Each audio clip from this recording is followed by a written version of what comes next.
দার্জিলিং ঘুরে আমরা বাড়ি চলে এসেছি, 2-3 দিন হয়েই গেল। আর আজকে গেছে আমার শাশুড়ি মা আমার বড় ননদের বাড়িতে, কারণ বড়দিরা যাচ্ছে মায়াপুর নবদ্বীপ ঘুরতে।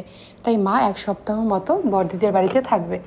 আর এই যে মা কিছুক্ষণ আগেই গেছে, আর আমি বিকেলবেলা উঠোনটা ঝাড় দিয়ে নিচ্ছিলাম, যেহেতু আমাদের বাড়ির চারপাশটা অনেকটাই বড়।